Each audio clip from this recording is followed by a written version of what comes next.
अस्मद्गुरुभ्यो नमः। श्रीगुरुभ्यो नमः। सर्वगुरुभ्यो नमः। స్కంద పురాణంలో చెప్పబడిన వ్యాస భగవానుని చేత విరచితమైన భూదేవి చేసిన ఆదివరాహస్వామి అష్టక స్తోత్రం. ఇది పరమశక్తివంతమైనది.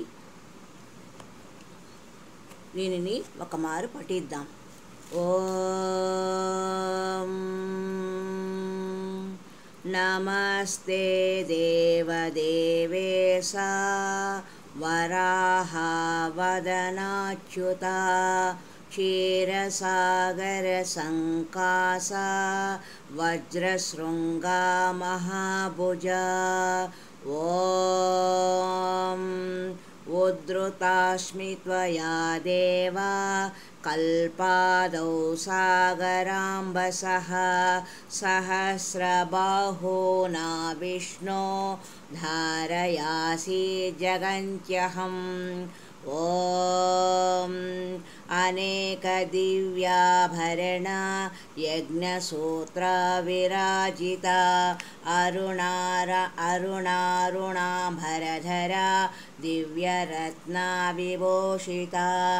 ఓం ఉద్యద్భాను ప్రతీకాస పాదపద్మా నమో నమః. బాలచంద్రాబదంష్ట్రాంగ్ర మహాబల పరక్రమ.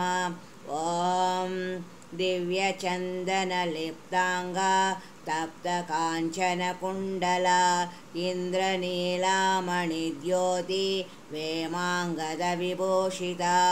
ఓం వజ్రదంష్ట్రాగనిర్భిన్న హిరణ్యాక్ష మహాబల పుండరీకాభిరామాక్ష సామస్వనా మనోహర. ఓం శృతిసీమంతభూషాత్మా సర్వాత్మం చారు విగ్రమ చతురానన శంభుభ్యాం వందితాయతలోచనా. ఓం సర్వవిద్యామయకార శబ్దాతీత నమో నమః. ఆనంద విగ్రహానంత కాలకాలా నమో నమః.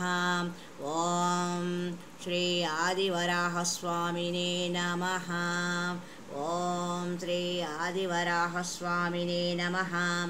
ఓం భూవరాహస్వామినే నమః. ఓం ఆదివరాహ భూవరాహస్వామినే నమః.